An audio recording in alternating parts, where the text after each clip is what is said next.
if you're watching out there, don't ever be afraid to bet on yourself. You never know what can happen. I think it's the safest bet you can make. We're on the ground at WrestleMania 42 asking wrestlers and fans what they think is the best wrestling entrance theme of all time. From interviews to ISHOWSPEED to the Hall of Fame to finally meeting the elusive rapper-wrestler John Cena, we did it big. Now tap in. The best wrestling theme of all time is Stone Cold Steve Austin. Glass shatters. You hear it and you're ready to go. Well, yeah. I mean, if you hear the glass break, you already know. Stone Cold Steve Austin, 100%. This is probably hands down the best. I used to just be in the kitchen just breaking glass like that and walking out. Mom, Jacob, hold on, Mom. It's legendary. Come on, man. ISHOWSPEED.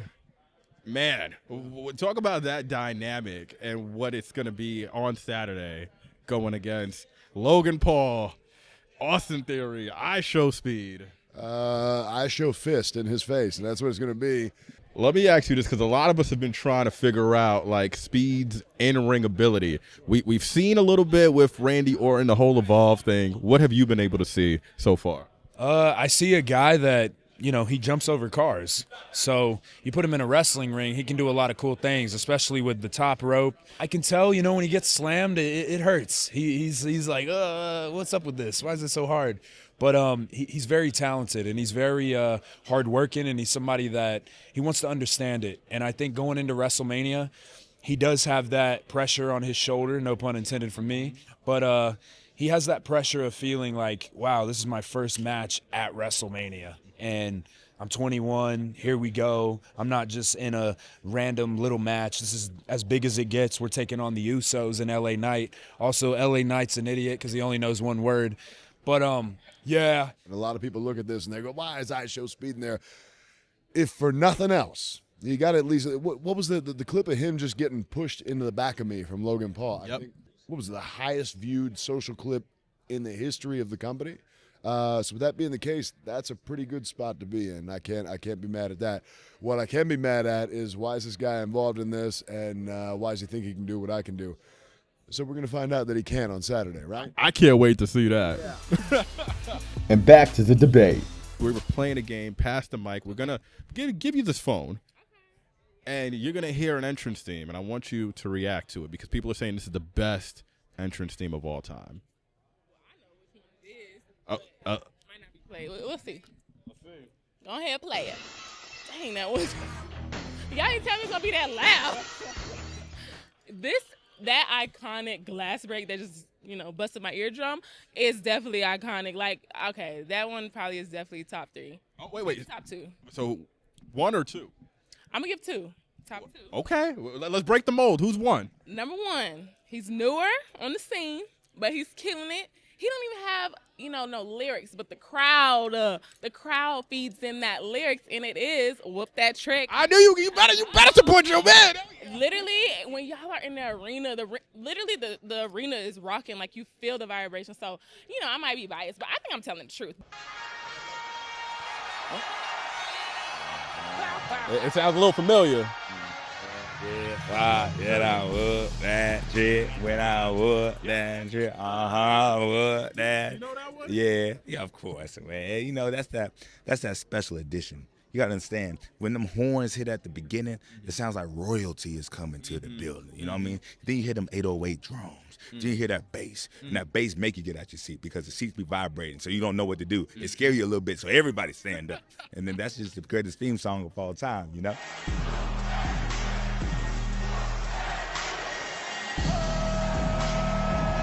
You came up with a triumphant victory last night against Sami Zayn with Lil Yachty by your corner. Relive that feeling. How did it feel? Man, it's unreal, man. When we hit that 1, 2, 3, and I look out into the abyss, the nebulum of all the people, 55,000 out there, and everybody's roaring, everybody's screaming, and they're chanting, "Whoop that." And you just feel the energy go all the way through the rafters, all the way through the teleprompters, through the screens, all the way down the ramp where my coat was, all the way up to the ring, all the way through my knees, all the way through my body, through my dreadlocks, and explosion. Oh, trick. Yeah. That was from So good. It's so good. Tricks. It's Money. No, it's money. It's money. And I also think over the years they've incorporated more lyrics to the music where it's just not instrumental, where the audience like really gets into it. I'm like, can I redo my music from 10 years? It'd be like, I need lyrics. We didn't ask you for your pick. So who do you think? Is it Trick or who has the best entrance? I'd have to say Stone Cold's with the glass breaking. I mean, not the best actual theme. I think it's like one of the most recognizable ones. I wouldn't say it's the best one. It's really just like a guitar strum, no? Who would you say is the best? I think it would have to do with like the whole, the song and everything. Like I think it goes up there with like obviously like I'm biased, but Shawn, I think has a really good one. HBK, right? Like come on. I think I'm cute. I know I'm sexy. And we spoke to the sexy boy himself and discussed how his moment with Sexy Red came to be. Why do you think your theme song remains so iconic decades later? Well, I think because when it was first going on, I don't think, respectfully, the dudes in this world had the security of having fun like they do now. I think now that song has become so cool because it accentuates the swag and the aura. That everybody wants these days. Yeah. But back in our day, you were supposed to be like too cool for that. Right. You know what I mean? And you thought you were. You didn't realize you were being too cool, and that's what made you a dork. Mm-hmm. But and again, your generation, which I'm pleased to say, again, understood that, embraces the joy and the fun of that song.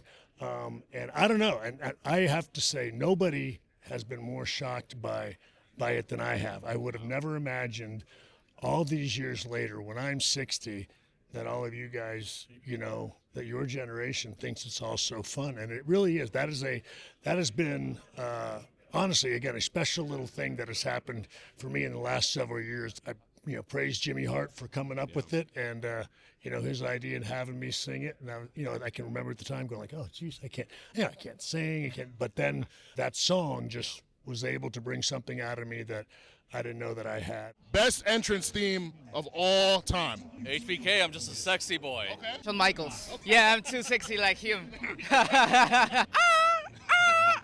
gotta hit the pose every time you do it. I mean, listen, the entrance theme has transcended into pop culture.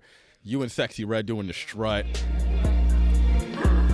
Yeah, he wanna hang with the baddies. He wanna hang with the baddies. From a hip-hop sense, bringing Sexy into NXT, what does she bring that is so different and dynamic that we've seen from past celebrities? It was organic, and I guess that's what made it so special. I didn't even realize it until a month or so ago. It's resonating with such a broad audience, and she made me relevant again somehow. It kind of opens that door for you to be able to be a kid again and go back to just having fun. I love it. And by the way, the strut is still timeless. Yeah, you still got it. You still got it. TKO's newest star, boxer Conor Benn, shared his music origins backstage at the stadium before the main event. We are here at Allegiant Stadium with Conor Benn coming off a big, big victory. How does it feel, man? Yeah, it feels good, man. I love winning. Tell us a story about walking out to Ready or Not. Why was that such an important song for you to walk out to? Ready or not, here I come. You can't hide. It's been a decade to this month that I've been in the sport of boxing.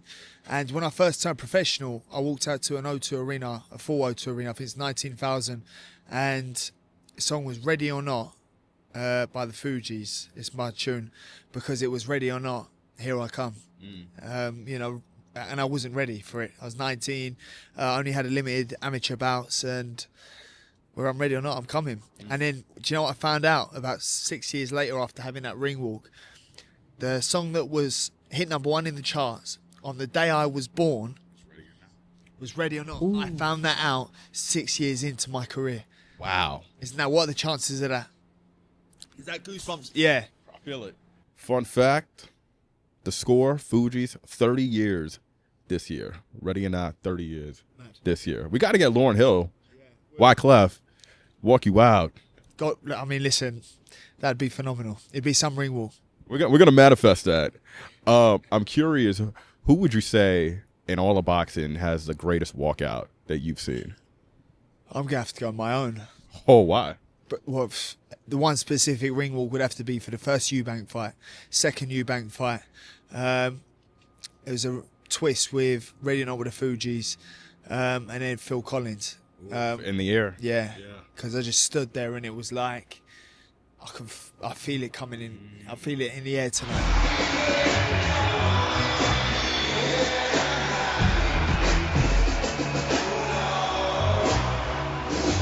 It was my moment, and I don't think I'll ever reach a higher height than that in my career. That ring walk for me was something that would go down in just one of the greatest nights of my life. Best wrestling theme. Billboard phone. It is. I know it has a little. You got the little B. Got the little B.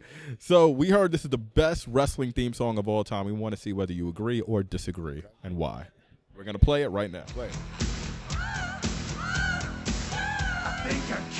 It is iconic. It is one of the greatest of all time. Not the greatest of all time. So who is the greatest according to LA Knight? Without a hesitation. One of the contenders is the NWO theme song. Okay. What do you think? I think this is not a contender to be the greatest of all time. I feel like there's better songs, for sure. What would you say for Javon Evans as that GOAT pick? Voices by Randy Orton. Oh. They counsel me, they understand, they talk to me. They talk to me. Oh, they're talking to me right now. That is a great song. Okay. But the one that has always got me going, like growing up as a kid, wrestling on the trampoline, just losing my mind out there, beating the crap out of my sister's huge stuffed animal dog, and even working out in the gym over the years, and even till now, The Game, Triple H's song. That's different. Dude, I just feel like I'm going to run through a brick wall. Time to play the game. Okay, so here's the thing. I may have done an interview yesterday saying that his wife has the greatest entrance theme song of all time. Well, you kept it in the family. I kept it in the family. This, for me, though, close second. And I feel like if anyone has to beat it, it's the wifey. Ooh, so Stephanie we're going. McMahon's entrance music. Yeah, is still so hits. good. It's so good. I'm never gonna be done. Lean on in. Now welcome to the kingdom. Okay, this one, what would you say who it is? Go for it. This is Stephanie McMahon. There we go. I love my Steph McMahon. Do you think she has the greatest entrance theme of all time? Steph is iconic, and I know I'm stealing that word from Liv Morgan, but listen, Stephanie McMahon is hands down the best heel for a woman in WWE history. Like, there was no woman, in my opinion, that was a better heel than her. She loved being bitchy. Oh, yeah. And she played it great. Hall of Fame. No pun intended. Hall of Fame. She's the best heel. And in real life, she's an amazing person, but she liked being a bad guy. Absolutely. Remember John Cena's final year where we chased him down to give him a plaque honoring his Billboard chart success and 20 years of You Can't See Me? Well, we couldn't see him until now. Game changer, You Can't See Me. We made this for you. We wanted to present it to you. I appreciate that. What goes through your mind making this album? So, what I enjoy about this is I hope anyone who's seeing this understands the value of betting on oneself. I made and produced this album myself. WWE was kind enough to hook up with Sony and press it and bring it out to the masses. I didn't know how to go after tracks or like what life was like in the studio or how do I construct an album. This is kind of like a startup episode, and this is betting on myself on a character that I thought resonated with WWE. And to be recognized for the work 21 years later, hopefully, if you're watching out there, don't ever be afraid to bet on yourself. You never know what can happen. I think it's the safest bet you can make. I love that. 21 years later, I'm so curious. Why do you think You Can't See Me, the track itself, your entrance theme, resonates so deeply with fans? I think it's why I hate to talk in the third person, so I'll just try to use my words correctly. I think it's the work that I've done as well. It's perseverance. I've never had another song. This is it. So the song never gave up. You know, the character never gave up, regardless of popular opinion out there. I think it aligns with the core values of the character. And then lastly, plus it's a pretty dope fight track. I mean, it kind of is super iconic. Like now more than ever, I always ask wrestlers about this. The connection between hip hop and wrestling is so high at this point. Why do you think the connection is so strong? 20 years later, since when you first came out? A lot of hip hop is based on trash talk. A lot of, especially like freestyle battles, is based on bravado and trash talk. And even non-battle rap, you're still, it's a conduit to talk about the latest trends, pop culture, what's going on, what your life is like. You know, I was able to tell O'Shea, like, his dad's music reached a 12-year-old kid in West Newbury, Mass. And it was more about rebellion. I was a rebellious 12-year-old. I needed a voice. NWA gave me that voice. NWA gave me the voice in West Newbury of, like, the rebellious nature of the music is something I connected with. So I think the connection is, like, it's also so inclusive. WWE is so inclusive. And, man, we want everybody to come and enjoy the show and get rowdy. You know, hip-hop is also rowdy. You know what I'm saying? I take it back to groups like Onyx and Rough Riders and DMX. Like, hip-hop has a rowdy side to it. And I think, man, I think there's a lot of parallels. John, I got one last question because I had Truth in the office playing his music. Yeah. There's an unreleased track. Yeah. Any way you could maybe slip it to me? Can I just bump it in my... And that's so... I've got a few unreleased tracks out there that just got to remain as moments between myself and the collaborating artists. You know, and I like that because I was able to show up to Truth's house. We went into his studio in his house to drop a few tracks. And I remember that time as being wonderful. And so does he. And I think that's the yield on that effort. John, thank you so much. We appreciate everything you've done for music, for entertainment, for wrestling, the culture, everything. You deserve that. Man, this is like the most unlikely ever award. So really, really appreciate it. Dreams do come true, man. Thank you, man. I appreciate it. And we can't stop seeing him. I'm never gonna be done. Lean on in. Now welcome to the queen. It's a solid option. The best wrestling music is actually, it's called Trouble by Liv Morgan. I feel like bad decisions, but you'll still want to bite. And you had said, like, only you on it. You don't need a remix. Nope, I don't need a remix. I don't need a feature. I would have Dominic on it, you know, if he was interested, but I didn't ask him. I should ask him maybe. What's your favorite lyric? The trouble part. I'm sorry. A few weeks back, we took a trip with Liv Morgan and Dominic Mysterio to Liv's hometown diner in Elmwood, New Jersey, before their matches at Mania. Can I have the chicken fingers, please? And can I have it with the honey mustard and the barbecue? And may I also have a hot sauce? Thank you. And then can I also do the chicken fingers? But can I just do ranch? Thank you. You know what? Let me do the chicken kebab. Hey, way to switch it up. Yeah, chicken kebab, yeah. You got kebabs here? They have everything. The menu's really big, Dominic. They have everything. You want to take a look at the menu? Yeah, we're gonna look at the menu. Thank you. Thank you. So, Liv, yeah, tell us about this spot. What makes it so special for you? What makes it special? I don't know. Gotta have some nostalgia. It was just a hometown spot. This was the after school spot. You know, it was just Elmwood Park Diner. We're in Elmwood Park, New Jersey. Core memories. I mean, you said you'd go over there and get your little pastries, your little dessert. Yeah, I'd walk over to the little dessert counter, get my little... It's giving like Marty McFly. Yeah.